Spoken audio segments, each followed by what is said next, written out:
सद्गुरुवे नमः। नमस्ते, नमस्कार, सलाम, प्रणाम, दंडवत बंदगी।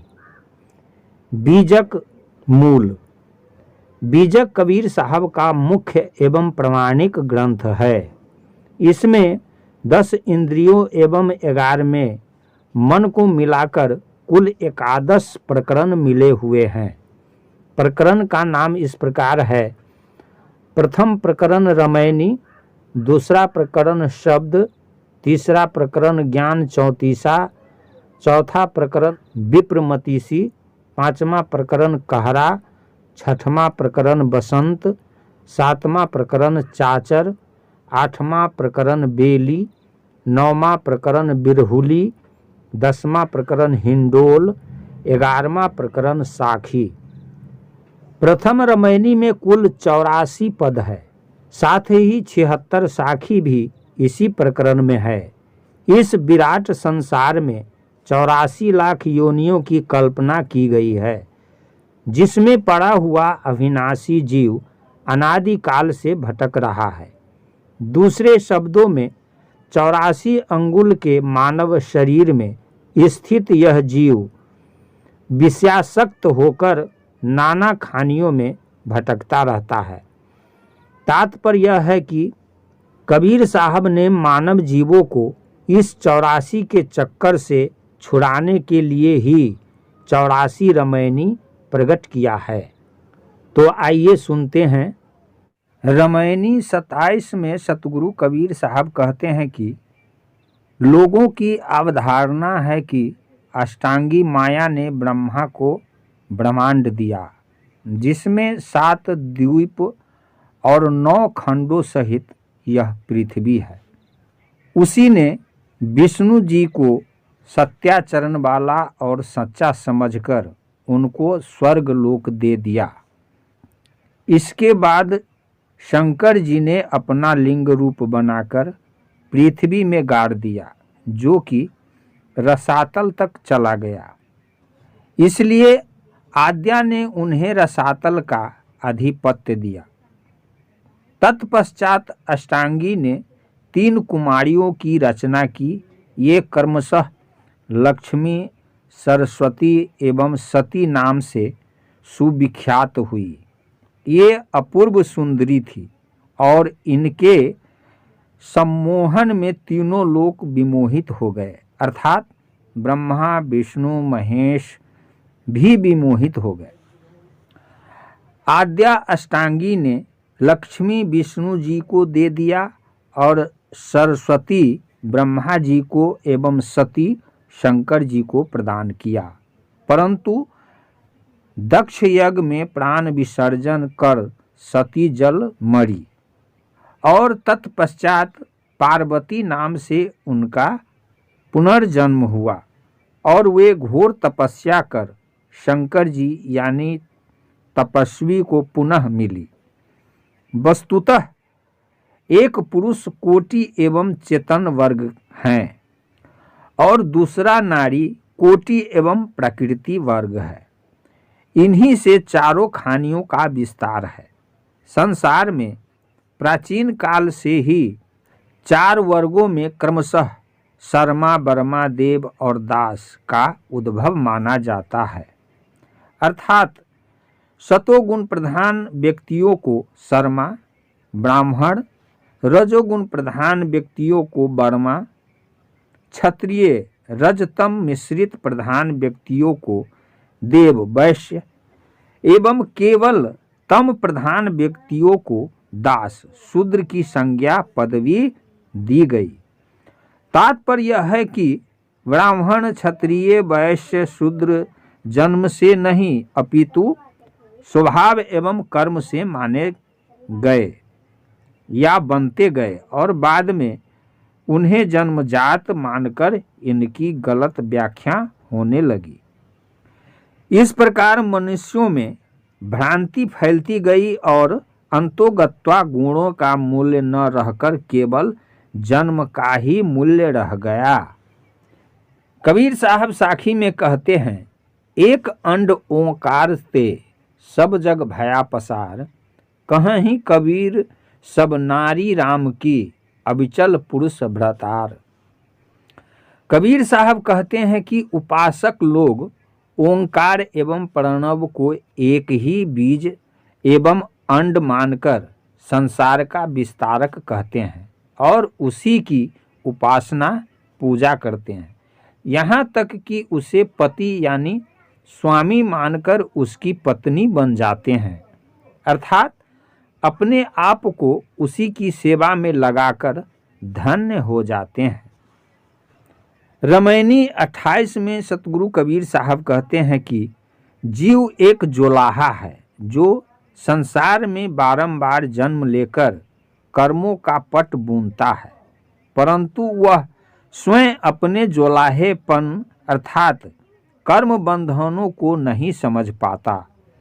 जिस प्रकार प्रकृति ने सृष्टि पथ बुनने के लिए मानो एक करधा खड़ा किया है, जिसके लिए धरती और आकाश, गड्ढा, चांद और सूर्य, नरी तथा हजारों तारों को भरनी का सूत बनाया हो, ठीक उसी प्रकार जीव ने कर्म पट बुनने के लिए शरीर रूपी करधा में अर्ध और ऊर्ध्व हिस्से का गड्ढा, नाक की बाईं ओर दाईं नाड़ियों की नाड़ी और हजारों श्वासों को भरने का सूत बनाया है। इन्हीं सामग्रियों से जीव कर्मों का सूत बुनता है।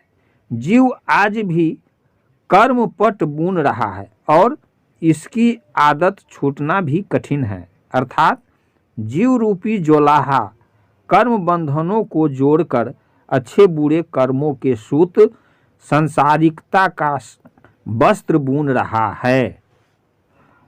रामायणी 29 में सतगुरु कबीर साहब कहते हैं कि अगर मन स्थिर है या सुलझा हुआ है तो वज्र जैसी समस्या भी तीर्ण के समान सरल हो जाती है, जबकि अगर मन विचलित या उलझा अस्थिर है तो तीर्ण जैसी समस्या भी वज्र जैसी कठिन हो जाती है। इसलिए विवेकवान पुरुष मन को बहता हुआ झरना समझकर इसके दृष्टा बन जाते हैं और इसके भ्रम जाल में नहीं फंसते, बल्कि केवल तमाशा देखते हैं। और जो कर्मों के बंधनों में बंधे हैं वे सांसारिक भोगों में लालच रखते हैं और मन के प्रवाह को नहीं काट पाते। ऐसे लोग सत्कर्म, धर्म और सद्बुद्धि की उपेक्षा करते हैं और झूठे नाम को ही सत्य मानकर उसकी माला फेरने लगते हैं। जैसे लोग का रजोगुण कर्म सह तीव्रतर एवं तीव्रतम हो जाता है और वे कर्म, धर्म और बुद्धि को खोकर सांसारिक भोगों में डूब जाते हैं। जैसे तारों का प्रकाश चर अचर में लीन होकर उन्हें प्रकाशित करता है, परंतु सूर्य के उदय होने पर अस्त या विलीन हो जाता है, ठीक इसी प्रकार स्वरूप ज्ञान के उदय होने पर लौकिक ज्ञान का अहंकार नष्ट हो जाता है। विष का प्रभाव पुनः विष खाने से नहीं मिटता। औषध तो वह है जो मरते हुए को जिला दे, अर्थात भोगों से मन तृप्त न होगा, त्याग से ही तृप्त हो सकता है।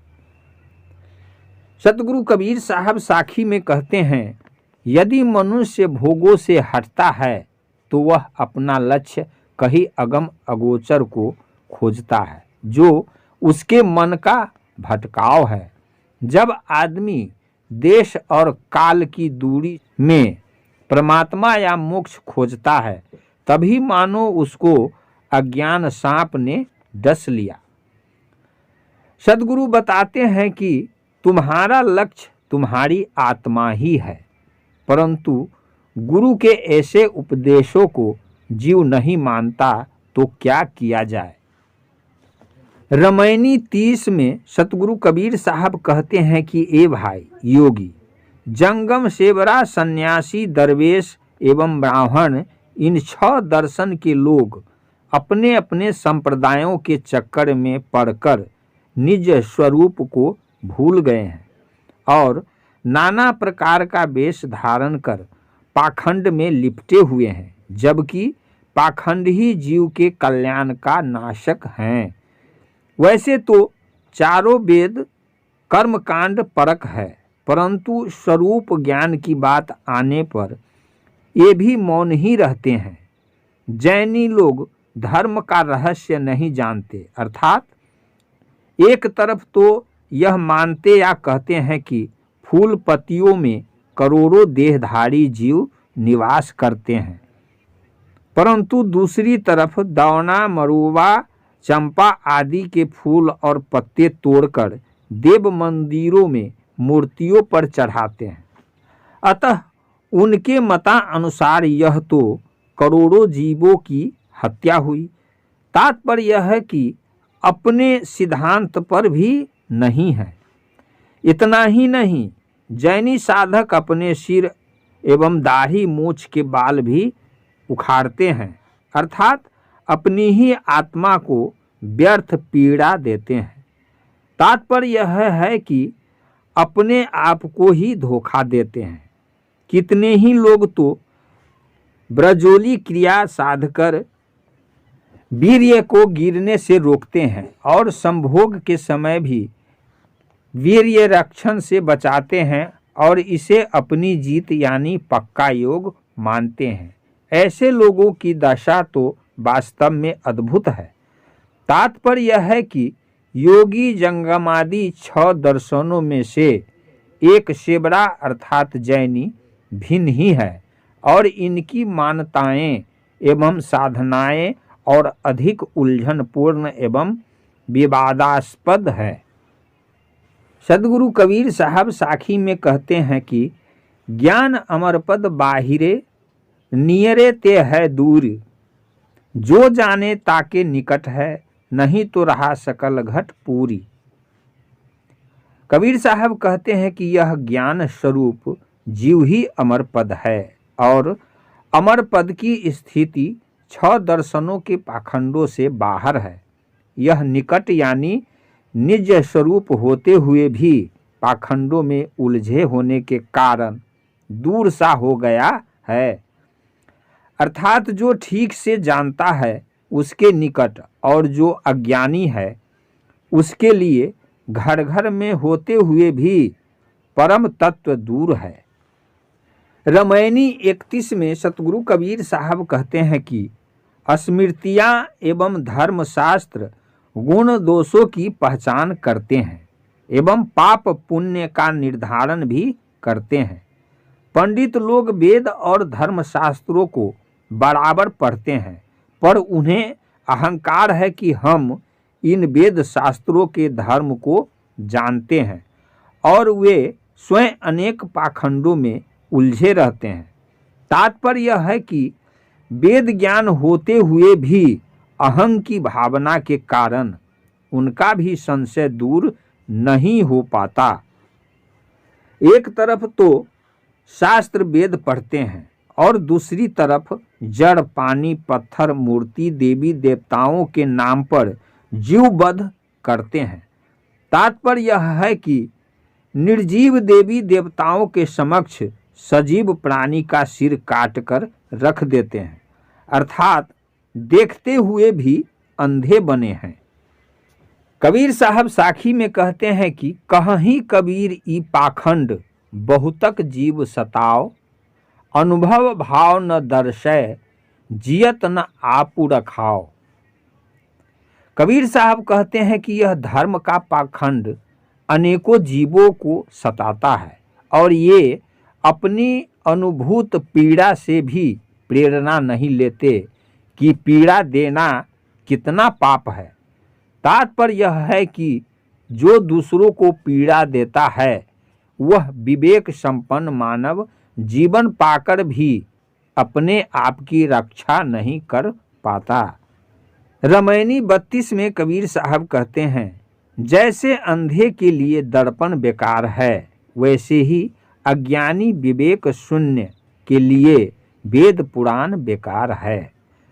करछुली खट रसों में ही चलती है, लेकिन स्वाद को क्या जाने। गधा चंदन ढोता है लेकिन उसके सुगंध को क्या जाने। इसी प्रकार कितने ही पढ़ने वाले पढ़ जाते हैं पर आचरणहीन होने के कारण कोरा ज्ञान ही रह जाता है। आचरणहीन शास्त्र ज्ञान का बोझा ढोने वाले लादने वाले तो जीवन भर आकाश नापते रहते हैं। वे बात लंबी चौड़ी करेंगे परंतु रहते हैं कीचड़ में ही। ज्ञान प्रमादी लोग अपने लक्ष्य को शून्य में खोजते रहते हैं। वास्तविक विवेक से हीन होने के कारण अहंकार दूर नहीं हो पाता है। रामायणी 33 में सतगुरु कबीर साहब कहते हैं कि ए भाई, स्मृतियां वेदों की पुत्रियां हैं। ये मनुष्यों को बांधने के लिए अपने हाथों में रस्सी लेकर आई है और मनुष्यों ने अपने ही हाथों से बटकर उसी रस्सी से अपना गला बांध लिया है। तात्पर्य यह है कि मनुष्यों के अंदर यह अवधारणा भ्रांति फैली है कि वेद शास्त्र ईश्वर कृत या आप्तकृत है और इनकी बातें बिना विचार किए मान लेनी चाहिए। इसी काल्पनिक फंदे में सब फंस जाते हैं और यही इनके लिए फांसी है। आदमी अपने आप को बांध तो लेता है परंतु छुड़ा नहीं पाता और संसारी लोग अपने शुद्ध चेतन स्वरूप को भूलकर विषय और वेद को ही अपना स्वरूप मान लिए हैं। सद्गुरु कहते हैं कि मेरी समझ में तो संसार के सारे लोग अपने मन के अज्ञान द्वारा लूटे जा रहे हैं परंतु उपासक भक्त लोग राम नाम का जप कर छूटने की आशा करते हैं। सतगुरु कबीर साहब साखी में कहते हैं कि राम ही राम पुकारते जिभ्या फिर गौ रौस सुधा जल पीबे नहीं खोद पिवन की हौस। सतगुरु कबीर साहब कहते हैं राम नाम जपते जपते इनकी जिभ्या में छाले पड़ गए लेकिन कोई आध्यात्मिक प्रगति नहीं हुई, अर्थात जहाँ के तहाँ पड़े हुए हैं। लोग पात्र में रखा शुद्ध शीतल जल नहीं पीते और कुआं खोदकर पानी पीना चाहते हैं, अर्थात निज स्वरूपी राम का विचार नहीं करते और बाहरी राम को दिन रात खोज रहे हैं। सतगुरु कबीर साहब रामायणी 34 में कहते हैं कि ए पंडितों, तुम शास्त्रों को पढ़ पढ़कर बड़े चतुर बनते हो और मोक्ष पर भाषण भी देते हो, परंतु मुक्ति के विषय में कुछ मुझे भी बताओ तो जानूं। मुक्त होकर किस ईश्वर या ब्रह्म के पास जाने की बात करते हो और वह किस लोक में निवास करता है, क्या उसका नाम बता सकते हो? अरे ब्रह्मा जी ने चारों वेदों का तो खूब प्रचार किया परंतु मुक्ति का रहस्य उन्हें भी नहीं मालूम हुआ। चूंकि वेद कर्मकांड से भरे हैं इसलिए उन्होंने यज्ञ दान आदि करने में ही पुण्य बतलाया। तात्पर्य यह है कि उन्होंने भी दान पुण्य आदि का बहुत बढ़ा चढ़ाकर वर्णन किया और ब्राह्मण को ही पृथ्वी का देवता भी कहा, परंतु अपनी मृत्यु का पता वे भी नहीं लगा पाए। अर्थात विषयों में लगा रहना ही पुरुष की आध्यात्मिक मौत है और कर्मकांडी विषय लोलुप होने के कारण अपना आध्यात्मिक पतन नहीं देख पाते। कबीर साहब कहते हैं कि उपासक लोग ओम आदि किसी एक नाम को ही अगम एवं गंभीर मानकर उसी में रमने की चेष्टा करते हैं लेकिन स्थिरता नहीं मिल पाती। सतगुरु कबीर साहब साखी में कहते हैं कि चिउटी जहाँ न चढ़ी सके राई न ठहराए, आवागमन की गम नहीं तहाँ सकलो जग जाए। सतगुरु कबीर साहब कहते हैं कि जहाँ पर चींटी नहीं चढ़ सकती, राई का दाना नहीं ठहर सकता, आने जाने का कोई रास्ता भी नहीं है, वहाँ लोग भारी बोझा लेकर पहुँचना चाहते हैं। अर्थात मोक्ष ही सारी वासनाओं की निवृत्ति है। उसमें न वाणी और न ही बुद्धि का प्रवेश है और न ही सांसारिक आवागमन का, परंतु भोले भाले लोग उसे कर्मकांड एवं नाम जप आदि माध्यम से पाना चाहते हैं।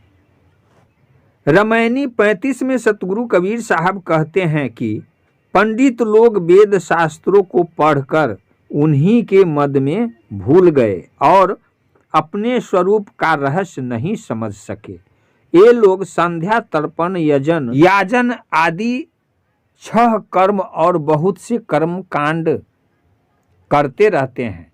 गायत्री से ही मोक्ष मिलेगा और गायत्री जप केवल ब्राह्मणों के लिए ही है, शूद्रों के लिए वर्जित है। यहाँ तक कि ब्राह्मणों की स्त्रियां भी गायत्री जप नहीं कर सकती। ये पंडित लोग द्विज पुरुषों को ही चारों युगों से गायत्री जप पढ़ा रहे हैं, परंतु कोई जाकर पूछे कि क्या केवल गायत्री मंत्र से ही किसी ने मुक्ति पाई है? अर्थात नहीं। दूसरी जाति के पवित्र व्यक्ति द्वारा छू लिए जाने पर उसे नीच जाति का मानकर अछूत करार देते हैं और अपने ऊपर जल के छींटे मारकर मंत्र ओम अपवित्र पवित्रों का जप कर शुद्ध होते हैं। तो बताओ कि तुमसे नीच कौन है? अपने गुणों का घमंड मत करो, क्योंकि अत्यधिक घमंड करने से भला नहीं हो सकता। जिसका नाम ही गर्भप्रहारी है, वह तुम्हारे गर्व को कैसे सहन करेगा? सतगुरु कबीर साहब साखी से कहते हैं, कुल मर्यादा खोए के खोजिन पद निर्वाण, अंकुर बीज नसाय के नर भय विदेही थान। सतगुरु कबीर साहब कहते हैं कि पहले के महापुरुषों ने अपने कुल की मर्यादा खोकर ही एवं विनम्र रहकर कल्याण पद पाया था। यही नहीं, उन नर रत्नों ने तो जाति वर्ण के अंकुर बीज तक को नष्ट करके विदेह स्वरूप चेतन की स्थिति पाई थी। रामायणी 36 में सतगुरु कबीर साहब कहते हैं कि ए ज्ञानियों, समझदारों वह सूक्ष्मदर्शियों, यह मानना कि सत्ता केवल एक तत्व की है गलत है। जड़ चेतन अलग अलग है। जड़ में अनेक तत्व तथा एक एक तत्व में असंख्य कण है और चेतन भी असंख्य है। लोग यह मानते हैं कि जड़ चेतन के ऊपर इनका कर्ता कोई दूसरा अर्थात ईश्वर है, जिसके द्वारा उत्पत्ति प्रलय रात दिन होते हैं, जबकि वास्तविकता यह भी नहीं है। अपितु जड़ और चेतन अपने ही अंतर्निहित गुणों से स्वतः संपन्न हैं, परंतु लोगों ने ईश्वर को अंतर आत्मा से अलग मानकर और उसे पाने के लिए अनेक नियम, धर्म, संयम आदि का व्यापार स्वयं बना लिया है और वह हरि अर्थात ईश्वर ठाकुर जी इतना बलवान हो गया है कि उसे त्यागना या भूल पाना इन लोगों के लिए असंभव हो गया है। यहाँ तक कि अज्ञानी भक्त ईश्वर के दूल्हा मानकर उससे मिलने के लिए गीत गाते रहते हैं। सतगुरु कबीर साहब साखी से कहते हैं, ते नर कहाँ गए जिन दिन्हा गुरु घोटी, राम नाम निजु जानी के छाड़ी देहु वस्तु खोटी। कबीरदास जी कहते हैं कि ए मुमुक्षुओं, साधकों, वे लोग कहाँ गए जिन्हें विभिन्न समुदायों के लोगों गुरुओं ने आत्मा से भिन्न कल्पित ईश्वर की घूंटी पिलाई थी। अभी भी समय है और आत्मा रूपी राम को ही सब कुछ मानकर खोटी वस्तुओं का मोह त्याग दो। तात्पर्य यह है कि तुम्हारा चेतन स्वरूप ही परमात्मा है और कहीं कोई अन्य ईश्वर नहीं है। नमस्ते, नमस्कार, सलाम, प्रणाम, दंडवत, बंदगी। अभी आप सुन रहे थे रामायणी 27 से लेकर 36 तक का प्रकरण। फिर आगे मिलते हैं, तब तक के लिए साहेब बंदगी, साहेब बंदगी, साहेब बंदगी।